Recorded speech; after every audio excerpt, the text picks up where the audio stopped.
For every female character in the MCU that fans absolutely adore, there is one that they just can't stand. Why did we embrace a villain like the Scarlet Witch but reject a founding Avenger like the Wasp? Today, we are diving deep into the divide. This is the most loved versus the most hated. What is up, everyone, and welcome back. The MCU has a complicated history with its female heroes. Sometimes they strike gold, creating characters that become the heartbeat of the franchise. Other times, well, they alienate the entire fanbase. We're going to look at these characters in pairs, the failures against the successes, to figure out exactly what went wrong and what went right. Let's get into it.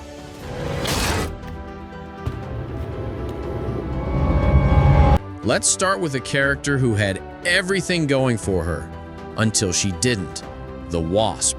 Go back to Ant-Man in 2015.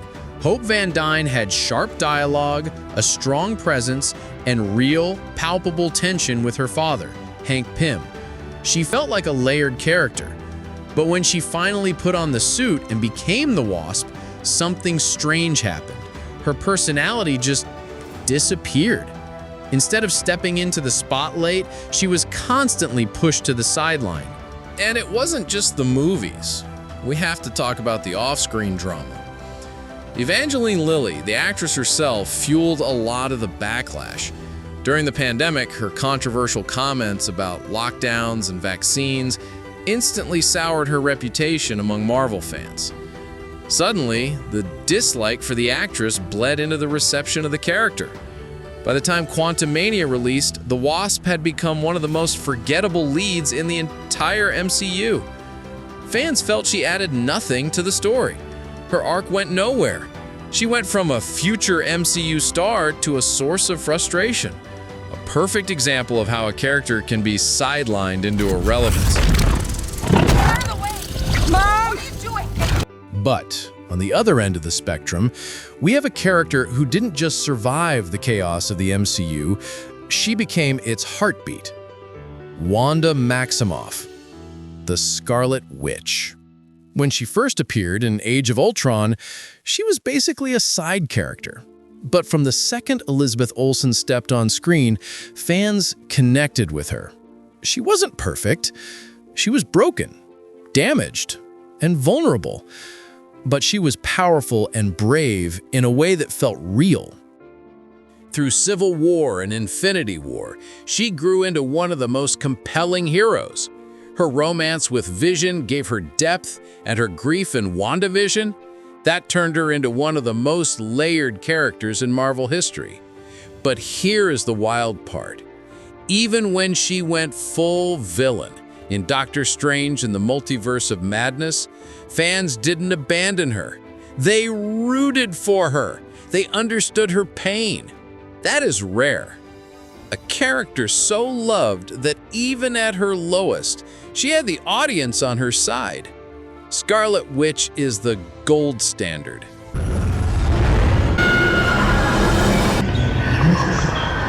Now, if Wanda shows how to win over fans, Captain Marvel shows the exact opposite. Carol Danvers was supposed to be the next big leader. Kevin Feige himself hyped her up as the most powerful Avenger, the one to take the mantle from Tony Stark. On paper, guaranteed win, but audiences didn't buy it. From the start, she felt more like a product of studio planning than an organic character. Sure, the 2019 movie made $1 billion, but did you leave the theater feeling like you knew her? Like you did with Tony or T'Challa? Probably not. And then came Endgame. She was set up as a game changer, but barely showed up. She punched a spaceship and left. It felt forced. Add to that Brie Larson's off-screen interviews. Whether you saw her as confident or arrogant, her comments sparked huge debates online. Fair or not, it created a disconnect.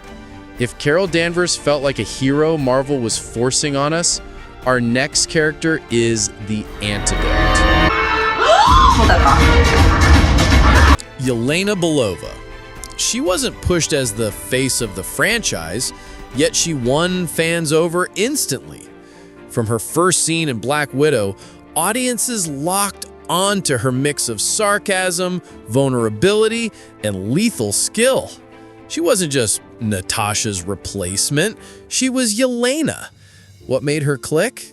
She was human. She could break your heart talking about the Red Room and then crack you up mocking Natasha's superhero landing. It felt authentic. And in Hawkeye, her chemistry with Kate Bishop stole the spotlight. Their banter was so natural, fans were begging for a spin-off immediately. Now, she's leading the Thunderbolts. Marvel recognized her popularity and built around it instead of forcing it. Yelena is what Marvel hoped Captain Marvel would be. A fresh, relatable character we actually want to follow. How do you know that? Yelena proved Marvel can still create characters we love. But She-Hulk? She showed what happens when a new hero just doesn't land. Look, Tatiana Maslany gave it her all, but the writing and tone split the audience right down the middle. Some fans enjoyed the quirky humor, but others, they felt the constant winks to the camera made it impossible to take anything seriously. It felt less like a Marvel show and more like a parody of one. And then, the CGI. The internet roasted those effects months before the show even aired. The awkward, rubbery look became a meme instantly, setting the show up for failure. But the real deal breaker was the finale. Instead of a powerful showdown, She-Hulk literally walked off the set, rewrote her own ending, and shrugged off the entire plot. For some, it was bold and meta. For others, it was Marvel admitting the story didn't matter. It left fans frustrated with wasted potential.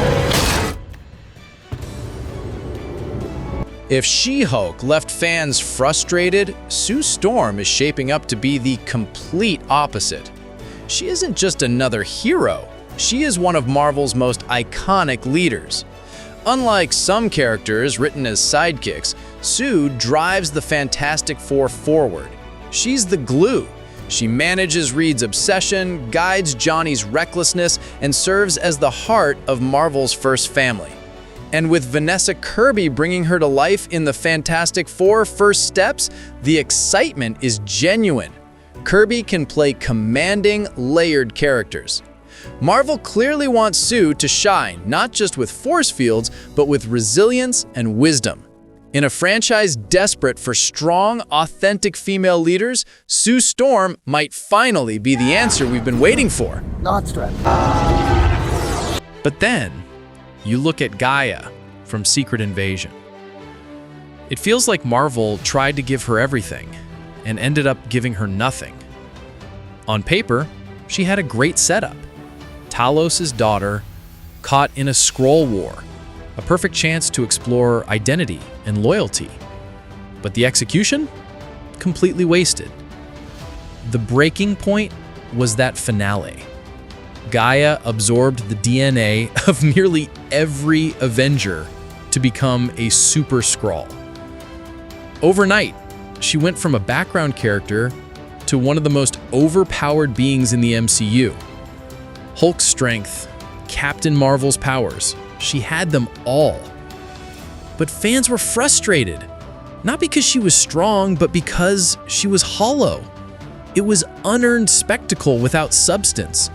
She became a symbol of Marvel's Phase 5 problem, power without personality. If Gia showed how bad writing weighs a character down, Natasha Romanoff is the ultimate counterexample.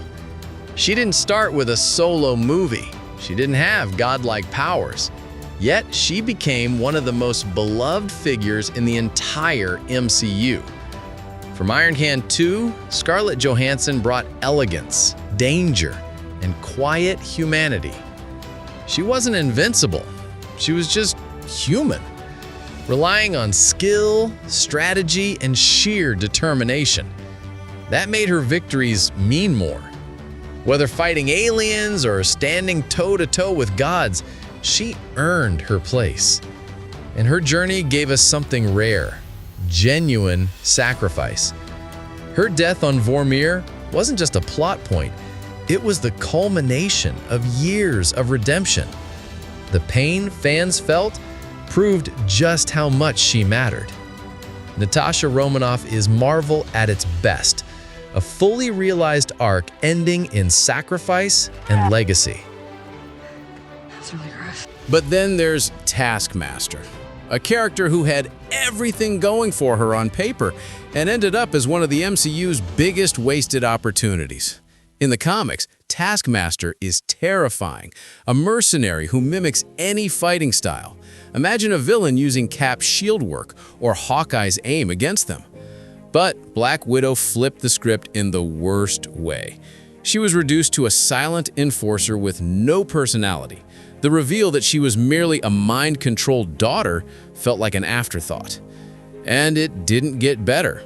By the time Thunderbolts rolled around, Marvel had a chance to redeem her, but instead, she was written off before ever reaching that potential. A staple villain wasted in record time. Finally, let's talk about Shuri. At first, she was just the witty younger sister, the tech genius. Few imagined she would carry the mantle. Then, tragedy struck. With the passing of Chadwick Boseman, the weight of a legacy fell on Letitia Wright. In Wakanda Forever, Shuri's journey wasn't about putting on a cool suit. It was about grief, anger, and finding strength in the middle of loss. She struggled. She doubted herself. She wrestled with vengeance. And that is why fans connected with her. Her rise felt earned through pain. She isn't just the brains anymore, she is the protector. Shuri's evolution is proof that, when done right, the MCU can still deliver powerful, emotional storytelling that honors a legacy while building a new one. From the wasted potential of the Wasp and Gaia to the undeniable legacy of Wanda and Natasha, it's clear that fans don't just want powers, they want personality. But what do you think? Did Marvel do She-Hulk dirty? Is Scarlet Witch the best female character ever? Let me know in the comments below. Don't forget to like and subscribe for more deep dives. Thanks for watching, and I'll see you in the next one.